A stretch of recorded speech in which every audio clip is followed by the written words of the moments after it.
3인 3색의 정치 토론. 삼색 정치 토크. 네, 삼색 정치 토크 시간입니다. 민주당 김지호 대변인, 국민의힘 김종혁 전 최고위원, 개혁신당 이기인 사무총장 모셨습니다. 안녕하세요. 안녕하십니까. 반갑습니다. 네, 세 분을 뵈니까 뭔가 좀 활기가 좀 도는 것 같아요. 네네. 아니 김종혁 최고위원님 뭐 헤어스타일을 약간 바꾼 듯한 느낌도 듭니다. 머리 자른 거예요? 예. 머리 길어서 머리 잘랐다. 네네. 남자들은 원래 저 대학 때 헤어스타일이 평생 네. 가는 거 아니에요? 그래요. 예. 바꾸나요? 예. 빠지지 않으면 다행이죠. 예. 네. 많이 빠지고 있습니다. 네네. 오늘 제가 좀 일찍 왔는데 네. 한 최근 3주까지는 예. 굉장히 우리 김종혁 전 최고위원님이랑 이기인 사무총장 활발했습니다. 그런데요? 지지율 관련해서 하실 말씀도 많고 농담도 많이 하셨는데 예? 오늘은 굉장히 네. 엄중하게 학구적인 분위기로 그래요? 공부를 하시더라고요. 원고 봤다. 원고. 아니 김지호 대변인도 좀 공부를 좀 하시죠, 같이. 학구적 분위기로. 저는 이제 별로 안 좋아하시나요? 네. 저는 또 이제 어젯밤에 좀 많이 읽어보고 예습을 미리 했다. 네, 이렇게 해석이 됩니다. 네. 이재명 대통령의 한일 한미 정상회담이 오늘부터 시작이 되는데 여러 가지 뭐 기대도 되고 걱정도 되잖아요. 네, 그 부분도 잠시 후에 좀 살펴보겠고요. 먼저 가장 많은 분들이 지금 댓글창에 관심 있게 써주시는 게 있습니다. 바로 어제 있었던 국민의힘 전당대회인데, 자, 최고위원도 다 선출이 됐고 결승전도 이제 결선 진출자도 가려졌습니다. 뭐 많은 사람들의 예상대로 이제 김문수, 장동혁 김문수 두 후보가 이제 결선을 치르게 됐죠. 자, 이거는 일단 그 같은 정당이잖아요. 네, 국민의힘의 김종혁 전 최고위원의 이야기를 먼저 듣고 갈 수밖에 없을 것 같습니다. 뭐 총평이라든지 종합적인 뭐 감상 이런 것도 좀 기대가 되는데요. 일단 뭐 예상됐던 대로 된 거잖아요. 어. 김앤장, 그러니까 조경태 후보하고 안철수 후보하고 단일화를 안 함으로 해서 뭐 모든 가능성은 사실 혁신 후보가 결선에 올라갈 가능성은 그냥 시당초에 없었던 것이고, 그러니까 굉장히 좀 김 빠진 듯한 느낌이 좀 있는 건 사실이죠. 그런데 그 최고위원 선거에서는 4명을 뽑았잖아요. 네. 근데 거기서는 약간 좀 이변이 있었어요. 이변이 있었다. 어떤 게 이변이에요? 있었던 게 일단 김근식 후보가 네.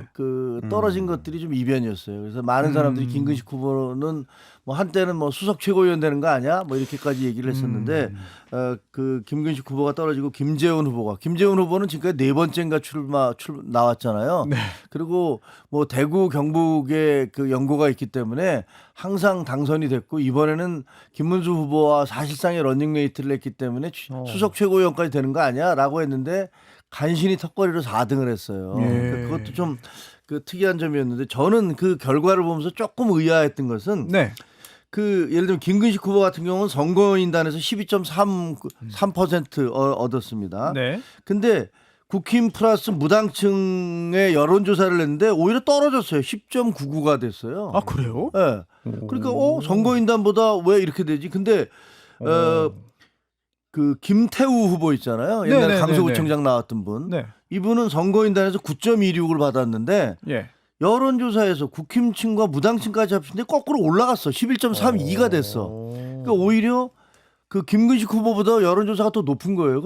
저는 정말 이거는 좀 이해가 잘 안 되더라고요. 아니 그 여론조사할 때 결국은 그 지지층과 또 무당층을 합해서 하는데, 그렇죠. 예. 그럼 그 무당층이라고 하면 저 지지하는 정당 없습니다 이렇게 말하면 그냥 무당층으로 이게 계산이 되는 겁니까? 그렇죠. 예, 그렇습니다. 그렇다면은 뭔가 뭐 의심을 할 수는 없겠습니다만. 조금 왜냐하면 김재원 후보 같은 경우는요, 선거인단에서 12.96을 받았어요. 그러니까 그 선거인단에서 12.30을 받은 김근식 후보보다 좀 높아요.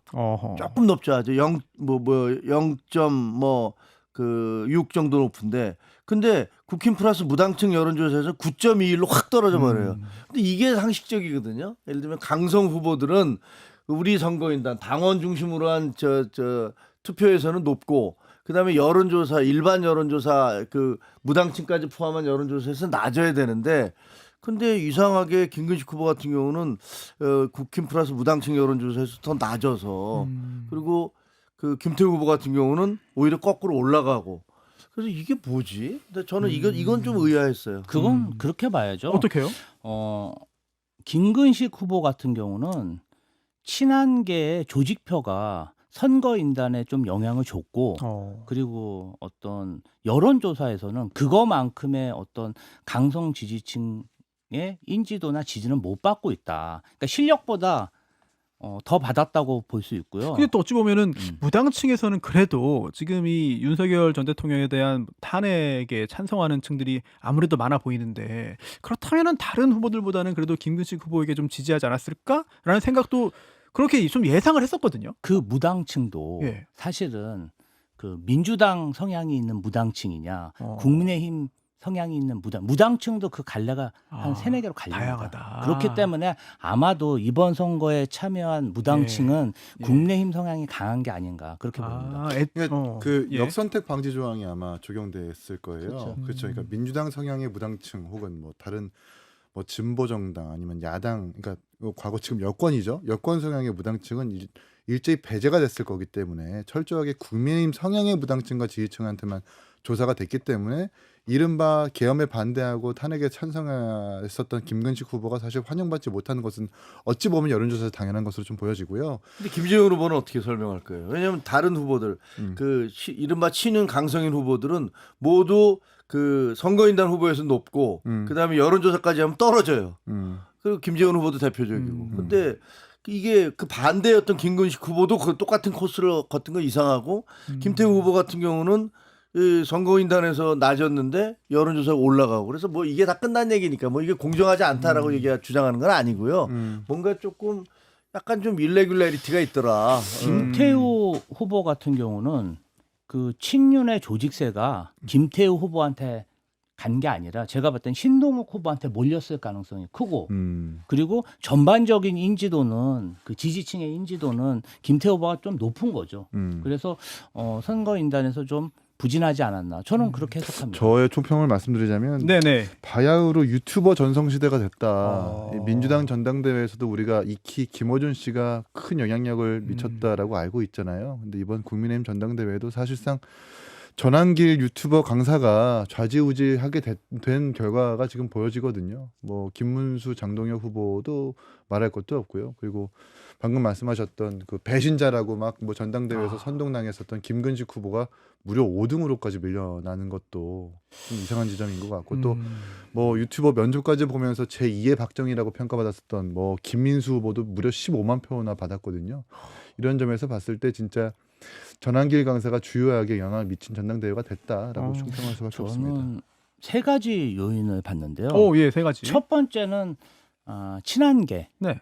그러니까 한동훈 전 대표가 당 대표로 출마하지 않음으로 인해서 예. 친한계 국민의힘 내에서 개혁적이고 합리적인 지지층이 결집하지 못하고 좀 저희끼리는 이제 지지층이 깨졌다. 어허. 그럼으로 인해서 김근식 후보가 큰 피해를 본 게 아닌가 이런 생각이 들고요. 저희가 항상 국민의힘 후보와 상대할 때 굉장히 좀 버겁고 네. 새롭게 느끼는 부분이 뭐냐면요. 네, 뭐예요? 이 선거판을 그냥 아예 혐오스러운 이런 말 이런 네. 걸로 막 조장을 해버려요. 전반적인 투표율을 네. 낮추는 거죠.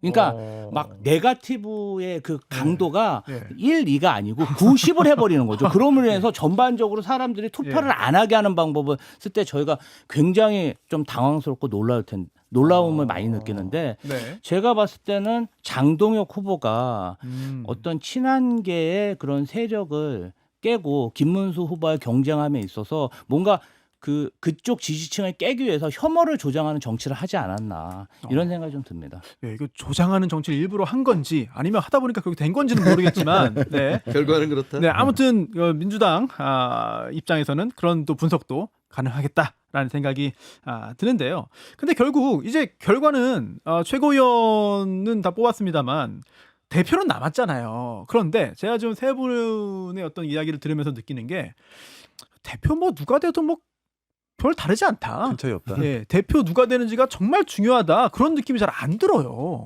어떻습니까? 김종욱 최고위원님?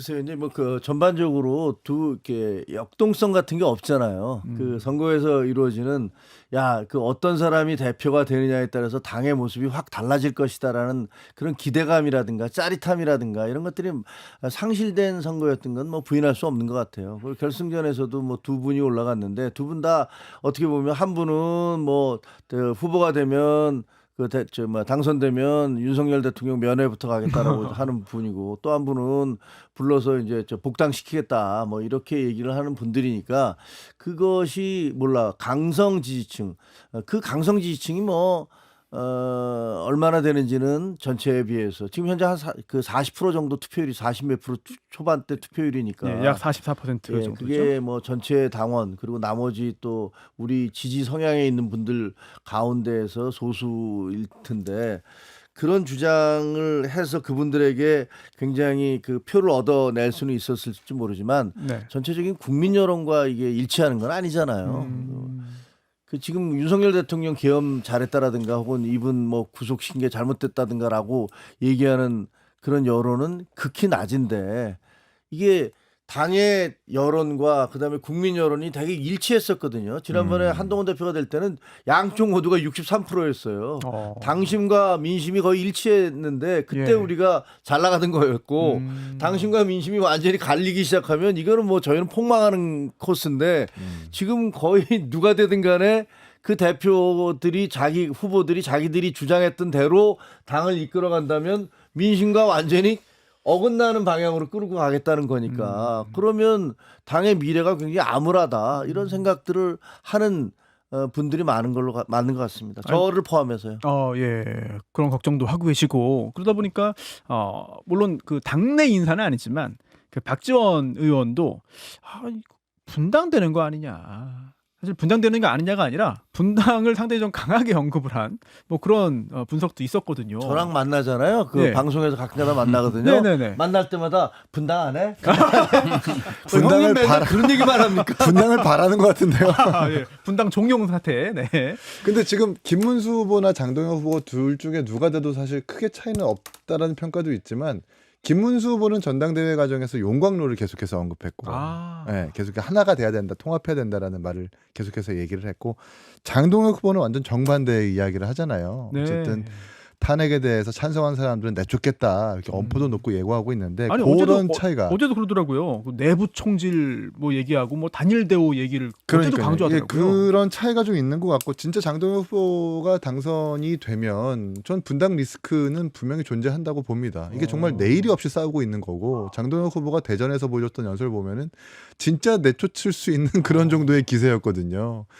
이걸 보면 그냥 분당 리스크는 존재하고 있는 것 같은데 분당으로만 그치는 게 아니라 이 문제는 그렇게 내쫓고 분당됐을 때 개헌저지선 붕괴라는 사실 리스크까지 갈 수 있기 때문에 그렇잖아요. 지금 그러니까 안철수 후보라든지 조경태 후보라든지 그의 좀 뭐 결이 같은 뭐 한동훈 대표 계의 의원들이 밖에 나가가지고 뭐 도저히 국민의힘이 개선이 안 된다. 그리고 민주당이 조금 더 뭐 유연해진다거나 그 결이 맞으면 거기에 합류가 됐을 때 혹은 거기에 합류하지 않는다 하더라도 의석은 그냥 무소속 그대로 두면서 200석이라는 개헌저지선이 이렇게 형성이 돼버리면 국민의힘은 정말 역사의 과오를 짓는 그런 것이기도 하거든요. 네. 이런 부분들까지 사실 국민의힘이 고려가 돼야 되는데 안 되는 것 같고 이 좀 너무 염전이 된 것 같아요. 국민의힘이 너무 짠물화된 것 같다. 이제 뭐 연성 지지층, 중도 지지층 다 빠지고 진짜 국민의힘 아주 친윤 주류 강성 지지층만 남아 있는 것 같아서 참 안타깝다는 생각이 듭니다. 예, 또 현실적인 부분은 뭐 거기까지 갈지는 모르겠습니다만 또 친 한동훈계 의원들이 또 상당수가 또 비례대표여가지고 이런 부분도 역시 분당 국면까지 가더라도 뭔가 상당히 좀 운신의 폭이 좁아지는 거 아니냐. 근데 문제는 이제 국민의힘의 당적을 가지고 있으면서 계속해서 다른 무소속처럼 다른 당처럼 행동하는 게 문제거든요. 그런 사례를 저는 많이 봤고요. 네. 그 장동혁 후보의 뒤에 누가 있나? 뒤에 그 배경이 누구인가를 좀 배우가 볼 누구냐? 필요가 있어요. 누구예요? 사실은 그 아까 뭐 강성 유튜버 얘기하셨는데 예. 결국은 전환길은 얼굴 마담이고 이 전체 보수 유튜버들을 결합해서 지금 전환길을 밀어줘서 그리고 전환길이 장동혁 후보를 지지하게 만든 그 배후 조종단은 저희가 보기에 고성국 씨예요. 그 윤석열 그렇게 힘세요? 전 대통령의 예. 그 책사 가장 신임하는 그러한 유튜버가 고성국 씨이기 때문에 왜냐하면 전환기 씨가 각 후보들 면접 볼 때 네. 전환기 씨 혼자 면접 본 거 아닙니다. 한 4명이 같이 했나요? 그렇죠. 맞아요. 고성국, 성창경, 그다음에 뭐 강용석. 이 네 사람이 같이 모이기도 어렵고 어떻게 보면은 그런데 그렇네요. 강성 유튜버들의 합을 만들어낸 거거든요. 네. 전 그 핵심이 고성국 씨라고 보고요. 어. 당내에서는 결국은 친윤 핵심인 이철규, 윤한홍, 권성동, 권영세 이 네 분 아니겠습니까? 이 네 분이 지금 장동혁 후보를 지지하는 것 같은데요. 이분들의 목표는 간단합니다. 뭐예요? 윤 어게인이에요. 그게 돼요, 근데? 아니 윤 어게인을 얘기해야 예. 특검으로부터 본인들의 수사가 좀 예. 비껴갈 것이다. 그런 확신이 있기 때문에 당 전체를 예. 윤 어게인 또는 투쟁 그러한 성처럼 만들어서 싸울 태세인데 그렇게 정말 일치 단결시켜서 대여 투쟁을 할 때 가장 걸림돌이 되는 게 제가 봤을 때는 그분들은 아무래도 한동훈 전 대표라고 생각하지 않겠어요. 그렇기 때문에 장동혁 후보가 친한계에 대해서 그렇게 심하게 공격하는 게 아닌가 이런 생각이 듭니다. 근데 제가 보기에는요, 그분들은요, 예. 그 꽁꽁 얼어붙은 강의 한복판에 서 있는 거예요. 근데 문제는 봄이 오고 있다는 거예요. 봄이 오면 얼음 녹아요. 그럼 그 얼음 위에 서 있다가 그냥 빠질 수밖에 없거든요. 그게 무슨 뭐 고성국 씨가 그 배후에 있는지 여부는 저는 잘 모르겠고 뭐 전한길인지 고성국인지 장동혁인지 네. 과거에 무슨 그런 느낌 들지 않으십니까? 그 왕조 시대에 쫓겨난 폭군한테 그 폭군을 다시 그 모셔오자고 그러면서 밑에서 막 그 떠들어대는 사람들. 그러나 그런 사람들이 성공한 적이 없어요. 결과적으로는 그게 네. 시대의 흐름과 맞지 않고 사람들이 우리가 속았네 이런 생각이 드는 순간에 그냥 끝나는 거거든요. 그러니까 이 역사라는 것들이 일직선으로 발전하지 않더라고요. 언제든지 우여곡절이 있고 올라가다가 떨어지기도 하고. 근데 저는 이 떨어지는 저희 당의 입장에서 보면 지금 떨어지는 국면에 있다고 생각합니다. 그러나 전체적으로 보면 이게 결국은 이런 나사식으로 해서 올라갈 수밖에 없기 때문에 일시적인 후퇴가 있다. 그러나 오래가지는 못할 것이다. 봄이 오고 있으니까라고 생각합니다. 네, 결국 정치가 발전해야 되고 또 그래야 또 우리 국민들의 삶에도 도움이 되는 거니까 여러 가지 뭐 갈등도 있고 뭐 티격태격 싸우기도 하겠습니다만 그 와중에도 결국은 좀 발전하는 그런 방향으로 가기를 바라면서 아니, 그래서 대기실에서 대기실에서 제가 저는 몰라요. 우리 그 최고 위원님한테 물어봤어요. 네. 김앤장중 누구 찍으실 거예요? 물어봐도 되나요? 그랬더니 네. 그런 걸 왜 물어봐요? 그러시더라고요. 그런 걸 왜 여쭤보십니까? 예. 아니 근데 사실은 방송 나갈 때마다 친한계가 김문수 후보를 지지할 것인가, 예. 장동혁 후보를 지지할 것인가 굉장히 화제더라고요. 아 그래요? 저는 둘 다 지지 안 한다고 너무 단순하게 생각했네요. 아니 그 일부에서는 많은 분들은 이제 저 투표를 포기할 가능성도 있고, 근데 그 중에서 최악이 아니면 차악이다라고 얘기해서 뭐 선택하시는 분들도 있고, 그다음에 뭐 한동훈 대표를 지지하는 분들은 한동훈 대표하고 사이 안 좋은 사람부터 일단 배제시키겠죠.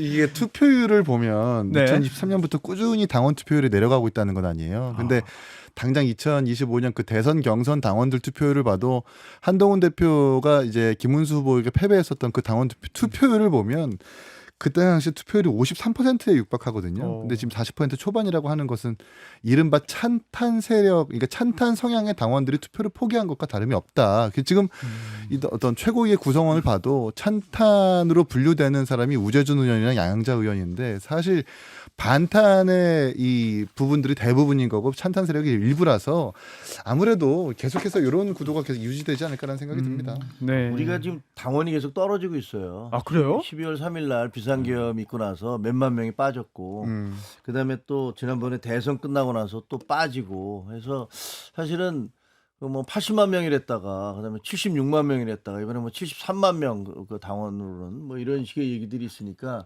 지금 현재 우리 당내 분위기 같은 것들 보면 우리 제 주변에서도 근데 제가 이제 권유해서 가입했던 사람들이 탈당해도 되는 거냐? 나 탈당하고 싶다. 국민의힘 부끄럽다. 뭐 이런 얘기 하시는 분들이 많은데 제가 제발 좀 참아달라 이렇게 네. 얘기를 하고 있는데 아니 전환길 씨가 10만 명 입당시키겠다고 했잖아요. 그거는 그냥 근데 계속 줄어들었어요. 속된 말로 뻥이고요. 그건 뭐 가능한 얘기도 아니고 그건 뭐 네. 말이 안 되는 소리죠. 네, 정당의 당원이 줄어든다는 것만큼 뭐 회사의 기업의 주가가 오르고 내리는 것처럼 또 정당원 숫자를 가지고 또 뭔가 상황을 좀 판단할 수 있지 않을까 뭐 그런 생각도 드네요. 예. 후퇴 국면이니까요. 어쨌든 뭐 지금. 잘 좀 정비해서 다시 좀 혁신을 좀 잘하기를 기대하겠고요. 이런 와중에 전환길 씨 얘기 나왔으니까 김건희 여사 나에게 너무너무 고맙다고 했다. 구치소에 한번 방문해달라고 했다. 자, 이런 얘기를 하면서 계속해서 뭔가 본인의 존재감을 부각시키고 본인의 가치를 좀 더 부풀리는 듯한 그런 노력을 하고 있습니다. 근데 이런 국면에 또 새로운 인물, 새롭다기보다는 과거 윤 전 대통령의 멘토로 알려지기도 했던 심평 변호사 김건희 씨를 실제로 만나고 왔습니다. 그러고서는 여러 가지 이야기를 내놨는데 이걸 두고 또 김건희 씨 변호인들과 또 진실 공방을 또 펼치기도 하고 굉장히 좀 혼란스럽고 약간 좀 헛웃음이 나오는 그런 상황 아닌가. 김정혁 최고위원님께 참 이런 얘기를 계속해서 물어보는 게 참 죄송스럽기도 합니다만 어쩔 수 없어요. 지금. 고문하는 것 같아. 아니 진짜 어쩔 수가 없어요. 국민의힘 소속이시니까 또 최고위원도 하셨고 오늘 아침에 계속, 엄중하시더라고. 좀 마음이 좀 무거우실 것 같은데 예. 이번 한 주 또 이것도 계속 보셨을 거 아닙니까? 네, 봤죠. 예. 예. 근데 뭐 저는 사실 심평 변호사와 김건희 여사 중에서 누가 허언을 하는지를 잘 모르겠어요. 왜냐면 두 분 다 한 분은 굉장히 어떻게 보면 자기를 앞세우는데 심평 변호사는 뭐 본인이면 멘토네 아니네 뭐 왔다 갔다 하면서 말씀을 하셨기 때문에 신뢰도가 저한테는 굉장히 떨어져 있고 또 김건희 여사도 보면 너무나 뻔한 거짓말을 하시는 것들이 드러났잖아요. 목걸이를 뭐 진품이 나오기도 전에 모조품을 10년 전에 샀다라고 얘기하는 것들부터 시작해서 그리고 뭐 심평 변호사가 전한 대로 하자면 서희건설에서 우리를 죽이려고 이걸 모략을 꾸미고 있다고 그러는데 그 목걸이 산 게 3년 전이잖아요. 그러니까 3년 전에 이미 이런 사태가 올 것을 예상을 해서 목걸이를 사서 이번에 그 모략을 꾸미고 있다라는 얘기니까 이게 SF 소설 같이 무슨 영화에서 시공이 확 뒤바뀌고 이런 게 아니라면 불가능한 얘기잖아요. 그래서 저는 사실 이 두 분 다 진실은 아마 그 중간쯤 있지 않을까. 그러니까 김건희 여사 굉장히 애매모호하게 그와 유사한 얘기를 했고 그다음에 그 심평 변호사는 거기에다가 자기 말을 살을 덧붙여서 자기를 더 돋보이게 하기 위해서 뭐 자기 표현을 써가면서 뭐 무한한 영광이라는 등 이거 무한한 영광 이걸 김건희 씨가 쓸 수 있는 그런 언어 표현이 아닌 것 같거든요. 평소에 사용하던 단어가 아닌 것 같거든요. 배신만 하지 않았으면 무한한 영광이 있었을 텐데. 뭐 그러니까 배신했다. 표현이 좀 이상하잖아요. 그냥 단순하게 그 사람 배신자예요. 뭐 이렇게 얘기했을 것 같은데 거기다가 무슨 뭐 굉장히 뭐 문학적 표현 같은 거를 섞어 넣었는데 심평 씨가 그런 식의 어떻게 보면 심파조적인 그 문학적 표현을 많이 하시더라고요. 그래서 이게 두 개가 좀 결합돼 있나? 이런 생각이 좀 저는 들더라고요. 저는 심평 변호사의 어떤 스피커의 신뢰는 이미 떨어졌다고 보는 게 이미 떨어졌다.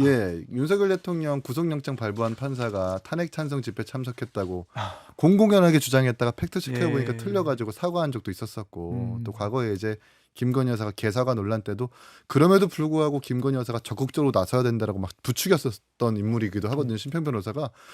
그리고 이번에도 접견간 그 이유가 뭐 진보 진영의 매체 기자가 그렇게 제안하는 바람에 갔다 왔다라고 하는데 그게 알고 보니까 주진우 기자라는 건 아니에요. 네. 어제 주진우 기자라는 게 이제 보도가 됐거든요. 네네.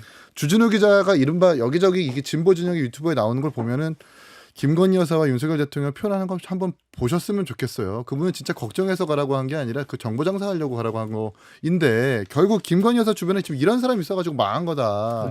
심평 변호사가 자기 장사하면서 그러니까 보통은 상식적으로 내가 걱정하는 부부의 지인이 구속 수감됐을 때 접견 가가지고 대화 나눴던 것을 미주알고자 어디 가서 이야기하고 그러지는 않잖아요 일반적으로. 안 하죠. 근데 심평 변호사는 뭐 채널 A 나가고 YTN 나가가지고 내가 이렇게 만났다는 등 뭐 무슨 시적 표현까지 써가면서 소설까지 써가면서 그렇게 김건희 여사의 말들을 옮겨가는 것 자체가 심평 변호사, 그러니까 김건희 여사 주변에 이런 사람이 있으니까 관리가 잘 안 됐다라는 그 증거이기도 하고요. 참 안타깝다는 생각이 듭니다. 그 제가 봤을 때는 네네. 김건희 씨, 심평 씨 그리고 전환기 씨 이 세 사람 입장이 다 다른 것 같아요. 어떻게 달라요? 김건희 씨는 그냥 지금 지푸라기라도 잡고 싶은 거예요. 아. 누구라도 나를 도와줄 사람이 어허. 누군가. 그게 지금 옆에서 조력하는 변호사일 수도 있고 예. 심평 씨일 수도 있고 음. 전환기 씨일 수도 있는 거예요. 그래서 아마 그러한 어떤 도와달라는 얘기를 했을 수도 있고 면회에서 그런 말을 했을 수도 있다고 봐요. 절박하니까.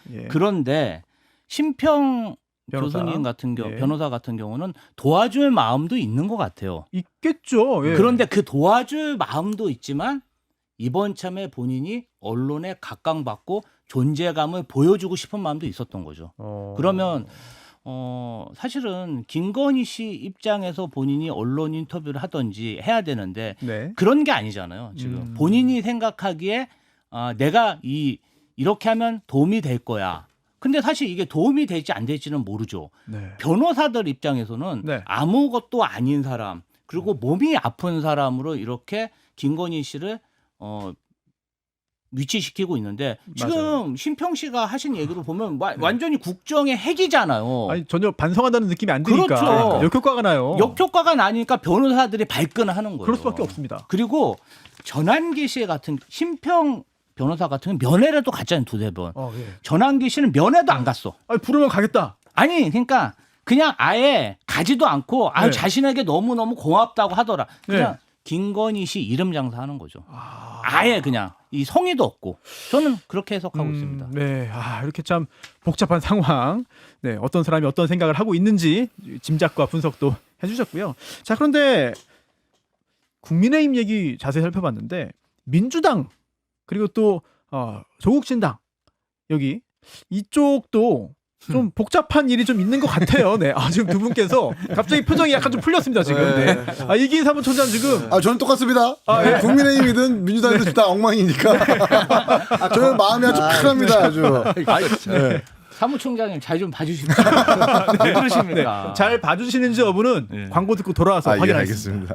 네, 광고 나가는 동안에도 그 세 분과 함께 화기애애한 네. 그런 대화를 나눴습니다. 그런데 이 내용 보면은 아예 끝까지 화기애애하게 이야기가 전개되지는 않을 것 같아요. 예, 민주당 얘기입니다. 네. 지지율이 굉장히 높았습니다만 최근 하락 국면이고 특히 이제 정청래 신임 대표가 취임한 다음에 이 하락세가 더 가파라진 거 아니냐라는 분석까지도 나오는 상황입니다. 뭐 정확한 수치를 제가 언급하진 않을게요. 뭐 그런 그 추세에 있다라는 점에 있어서는 뭐 많은 분들이 다 공감하실 것 같은데 왜 이렇게 됐는가? 단순히 대통령 취임한 후에 시간이 좀 지났으니까 당연히 뭐 내려가는 거 아니냐라는 뭐 해석도 있습니다만 여러 가지 좀 정치적인 사건과 사고와 결단 등이 좀 있지 않았습니까? 김조 대변인께서 보시기에는 지금 가장 큰 원인이 뭐냐? 아니 좀 전에 김정욱 최고위원께서도 난처한 질문, 난감한 질문 지금 30분 동안 계속 받았거든요. 네.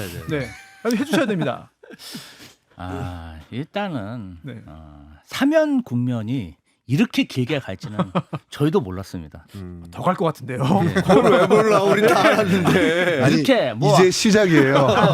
1-2주일 갈 줄 알았지. 그러니까 한 달 동안 영향을 줄지는 몰랐고 어쨌든 지지율이 떨어진다는 그 측면에 있어서 우리가 뭐 지지율 조금뿐이 안 떨어졌습니다. 뭐 이럴 수도 있습니다. 국민의힘 전당대회 하면서 저쪽이 결집해서 그렇습니다. 그런 얘기를 할 때가 아니라 저희가 좀 겸허하게 받아들여야 되지 않나? 저희도 좀 성찰을 하고 어디서부터 잘못했는지 한번 되짚어 봐야 된다고 생각합니다. 네, 그럼 되짚어 보시면 어떻습니까? 되짚어 보면 예.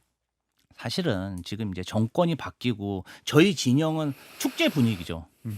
아주 뭐 표정도 밝고 목소리도 커지고 그리고 일도 열심히 하고 의욕이 넘치죠. 그런데 국민들 보시기에 지금 국민의힘의 당사가 압수수색 당하고 네. 그리고 전직 대통령과 그 배우자까지 지금 구속되지 않았습니까? 또 전직 대통령은 속옷을 입고 막 투쟁을 하고 있고 이제 그것과 이번 사면에 풀려나신 분들의 그 환호하는 모습 이런 것들이 너무 극명하다 보니까 뭐 그분들의 태도 이런 거보다는 그 상황 자체가 너무 극명한 거죠. 그래서 중도층에 있는 국민들이 이 부분 관련해서 조금 국정을 책임지는 정부 여당과 정부가 조금 자만하고 있는 게 아닌가 이래서 좀 지지를 거둔 게 아닌가 이런 생각이 좀 듭니다. 저는 뭐 지지율이 하락하는 이유는 복잡한 분석은 필요 없을 것 같아요. 그래요? 네, 뭐 이렇게 조국 대표와 윤미향 의원의 사면이 그 방점을 찍은 것이고 그 기저에는 이제 네. 야당을 패싱하는 이 정청래 대표의 그 약간 그 좀 뭐라 그럴까 독단적인 당 운영부터 시작해서 오만하게 보일 수 있다. 예, 이춘석 의원의 차명 계좌부터 또 최근에 이제 논란이 계속되고 있는 노봉법 제정을 강행하려는 움직임들 그리고 두 사람의 사면 등등 경제라든지 정책이라든지 하는 그 정부 여당과 대통령의 결정 사항에 있어서 사실상 민심을 거스르는 결정들이 계속해서 반복되고 있기 때문에 이 평가가 누적되다 보니까 이 하향 추세가 좀 빠르게 이루어지는 것 아니냐. 근데 여전히 사실 지지율은 뭐 높은 상황인데 주목해야 될 것은 그 하향 추세가 빠르다라는 거거든요. 네. 뭐 구체적인 수치를 제가 언급하지는 못하겠지만 아직 그 이른바 취임 오픈빨이 끝나지 않은 상황에서 이렇게 하향 추세가 빠르고 또 20, 30대의 이탈률이 빠르다라고 하는 것은 확실하게 이 민심을 위반하는 민심에 거스르는 결정들이 지금 반복되고 있는 거고 근데 여기서 끝나는 것이 아닙니다. 사실은. 그래요. 사면복권도 이 지금 지지율들 보면은 충분히 사면에 대해서 반영이 안 돼 있는 상태이고 또 조국 대표 같은 경우에도 지금 하루에 6개, 5개 SNS 계속 올리는데 그 SNS 게시물들의 성질들이 사실 국민들이 납득할 수 없는 성질들이 많잖아요. 그러니까 본인은 좀 잘못이 없다는 건 아닙니까?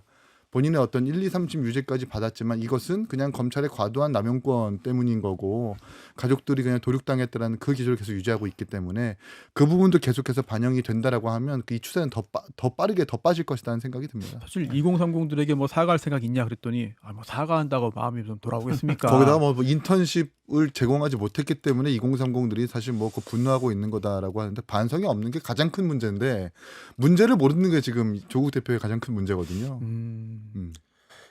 저는 좀 큰 그림을 봐야 된다고 생각해요. 예, 큰 그림이요. 왜냐하면요. 네. 윤석열 전 대통령의 비상계엄이 없었으면 제가 보기에는 이재명 대표는 대통령 되기가 힘들었어요. 뭐 재판 말씀하시는 네, 거예요? 뭐 재판도 그렇고 그리고 저희도 그때 뭐라고 그랬냐면 이재명 대표가 아닌 다른 사람이 되면 우리가 도저히 이길 가능성이 없다. 한동훈 아니라 한동훈 할아버지가 나와도 우리는 이길 수 없다. 예. 이렇게 얘기를 했어요. 실제로 이재명 대표가 49% 받았잖아요. 예. 지난번 선거보다 1.6%포인트 더 받았습니다.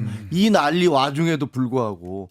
그래서 김문수 후보가 우리가 당내 구태타니 뭐냐 하면서 온갖 난리를 치고서 간신히 후보가 됐는데 1,400만 표나 받았어요. 이거 다 이재명 효과였습니다. 근데 이재명 대통령이 된 다음에 처음에 보니까 그래도 열심히 좀 중도로 가면서 나름대로 열심히 하네. 그래서 신압으로 지지도가 올라가기 시작한 거예요. 문재인 대통령은요, 한 달 됐을 때 지지도가 80%를 넘었어요. 80%를 넘었었어요, 그때. 예. 똑같은 탄핵 상황에서 대통령 됐잖아요. 근데 지금 안 그렇잖아요. 지금 이제 조금씩 올라가서 60몇 프로로 올라갔었는데 그 다음에 이제 여기서 인사하고 사면이 나왔지 않습니까? 네. 근데 조국, 윤미향 이런 분들 사면을 해줬는데 더 웃긴 건 아까 지금 이기인 총장 얘기했지만 조국 씨가 그 사면당했으면 감사합니다. 제가 정말 여러 가지 부족하고 미안한 제가 잘못한 게 많은데 죄송합니다가 아니라 내가 뭘 잘못했는데 라고 나와서 감정 불 붙고 있는데 거기다 기름을 막 끼얹고 있어요. 막 불이 계속 내가 보기에는 앞으로 안 꺼질 것 같아. 안 꺼진다. 뭐, 한 달? 아니 이분이 가만히 있을 사람이에요. 죄송하지만 이분은 자기 주변으로부터 관심 못 받으면 못 사는 것처럼 행동해 오셨잖아요. 그러니까 계속 기름을 던질 거예요. 그래서 그 나올 때 이거 어떻게 하려고 그러는지 모르겠다라고 얘기했는데 뭐 제가 얘기했다는 게 예상했던 게 맞았다는 게 아니라 지금 그렇게 행동하고 계시잖아요. 또 하나는 대통령은 대화와 타협을 얘기하고 있는데 민주당에서는 야 나는 사람하고 악수해야지 이러면서 그 사람도 아니니까 악수도 안 할래 이러면서 초강성으로 나가고 있어요. 그래서 민주당과 이쪽 그 대통령실에서 저 내는 메시지가 서로 엇박자예요. 왔다 갔다 해요. 그러니까 무슨 뭘 얘기하겠다는 거야? 도대체 니들은 어떻게 국정을 운영하겠다는 거야? 이걸 알 수가 없어요. 그러니까 사람들이 저게 뭐지? 라고 하면서 지지도가 떨어질 수밖에 없는 거예요. 일단은 우리 네. 아까 이기인 사무총장님이 정청래 대표가 당을 독단적으로 운영하고 있다 이렇게 지적하셨는데요. 제가 구성원으로 봤을 때 네, 어때요? 정청래 당대표는 당을 민주적으로 아주 잘 운영하고 있다. 민주적이다. 그리고 잘 된다. 그때 뭐 악수를 못 하겠다 이런 발언을 네. 하신 건 본인도 해명을 하셨어요. 그냥 뭐라고 했어요? 정치적 수사다. 근데 실제로 음. 찾아가지도 않고 근데 이제 만나지도 그때 않고. 뭐 그 분위기가 네. 뭐 좀 처음에 그러다 보니까 좀 정치적 수사가 뭔가 좀 현실적으로 악수도 못하는 그런 걸로 됐는데 제가 봤을 때는 네. 새로운 국민의힘 당대표가 선출되면 아마도 뭔가 좀 해빙 무드가 있지 않을까. 실제로 국민의힘 전당대회 때 저희 민주당에서 화환도 보냈습니다. 어제 화환 보낸 게 뉴스에 나올 정도예요 지금. 네, 화환을 화환도 보냈다. 저희가- 우리도 보냈는데 거기서 당연히 보내야죠. 근데 그건 아마 정청래 당대표가 보내라고 지시를 한 게 아니라 밑에 있는 실무진에서 당연히 전당대회에 있으니까 보내겠거니 해가지고 보낸 걸 겁니다. 문책당하는 거 아닙니까? 확인해 보시면 제가 당대표실 정무부실장도 했는데 그걸 모르겠습니까? 그것은 다 정무적으로 대표한테 보고하고 보내는 겁니다. 너무 오해가 많으신 것 같고요. 어찌됐든 사실은 저희가 의회에서 압도적인 의석을 차지하고 있고 그리고 이재명 대통령도 우리 그 송원석 비대위원장인가 얼마나 잘 소통하고 있습니까? 그쪽에서 이야기한 2명의 장관이 낙마됐습니다. 그리고 사면을 요구한 그 분들 있잖아요. 정찬민, 진짜 심학봉 네. 이런 분들 공문종. 다 사면해 드렸어요. 사실은 저희의 지지율이 정말 이렇게 낮아진 데는 그분들 영향도 있거든요. 그래서 지금 겉으로 보기에는 조금 대립적이지만 물밑에서는 서로 눈웃음을 보낼 수도 있다. 이렇게 생각해 주시면 감사하겠습니다. 그러니까 좀 짧게 좀 덧붙이자면, 네네. 그러니까 저는 계엄에 이르는 과정, 그러니까 계엄은 물론 윤석열 대통령이 진짜 나쁜 행동, 나쁜 선택을 했다고 보지만 계엄에 이르는 과정에서 민주당의 책임이 없다 할 수는 없는 거거든요. 그럼요. 그 우리가 헌법재판소의 헌법재판관 그 결정문을 보면 그렇게 써 있잖아요. 국회는 관용과 타협, 대화와 절제로 소수당의 목소리를 반영하고 그렇게 국회와 국정 운영을 도모해야 될 책임이 있다라고 하면서 그걸 굳이 언급했던 이유는 제1야당으로서 의석수가 가장 많은 의정 주도권을 가지고 있는 민주당한테 보내는 엄중한 경고라고 볼 수 있는 거거든요. 근데 지금은 그냥 사람만 악수한다부터 시작해가지고 개혁신당도 패싱하고 국민의힘 패싱하고 당장 위헌정당 해산심판까지 운운하는 것 자체가 어찌 보면 국민들이 봤을 때 계엄에 이르는 과정에서 민주당의 책임이 없다 할 수 없는데 어떻게 저렇게 뭔가 본인들이 독립투사인 것처럼 저렇게 행동을 하지? 라는 인식을 갖기 충분하기 때문에 그런 평가들이 이렇게 지지율로 나타나는 것은 아닌가 하는 생각이 듭니다. 네. 저는 네네. 계엄이 민주당이 유발했다? 저는 그런 주장에는 동의할 수가 없고 아니, 유발했다가 아니죠. 저희는 끊임없이 계엄을 하지 마라 수개월 전부터 경고했습니다. 경고를 그럴 했다. 때마다 정부와 국민의힘에서는 택도 없는 소리다.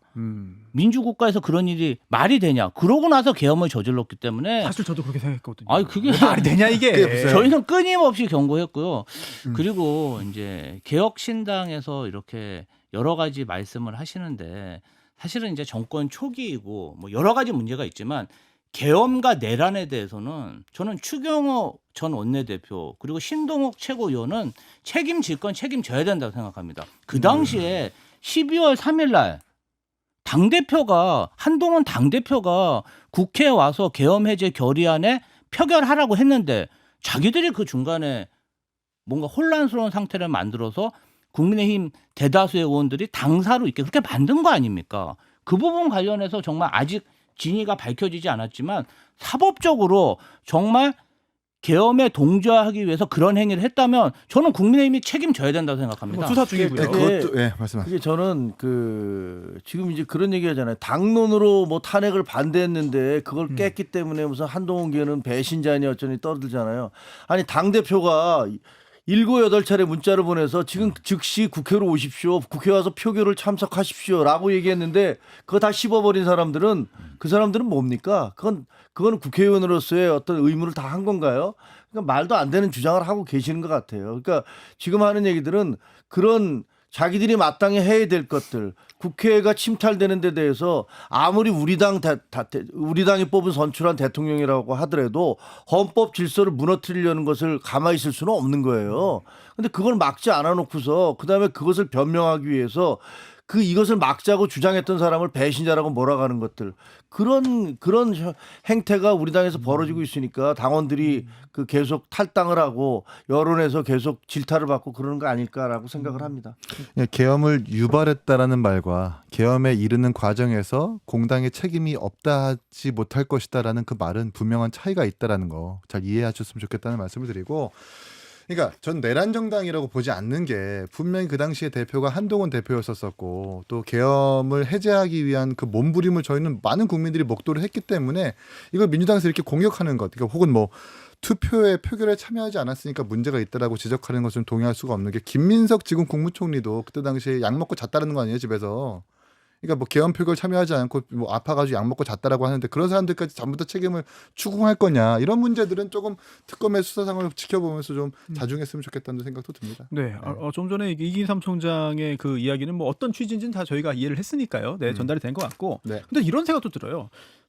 다시 국민의힘 얘기를 약간 좀 해보자면, 만약에 이번 신임 대표가 정말 당시 비상계엄 선포를 옹호하고 그리고 당시 헌법재판소의 대통령 파면 결정을 이제 비난하고 반대하고 다시 복권해야 되는 거 아니냐, 당시 옳은 결정을 했다라고 공식적으로 이야기를 하고 당원들 역시 거기에 호응을 한다면 이건 또 다른 차원에서의 위헌정당 문제가 나올 수밖에 없다. 민주당에서는 이것도 예상을 좀 하고 있지 않을까, 그런 생각이 좀 들거든요. 그러니까 이제 정청래 대표의 그러한 조금 센 발언도 자꾸 국민의힘이 그런 방향으로 가기 때문에 경고성으로 얘기하셨다고 저는 보고 있어요. 가기를 바라는 거 아니에요?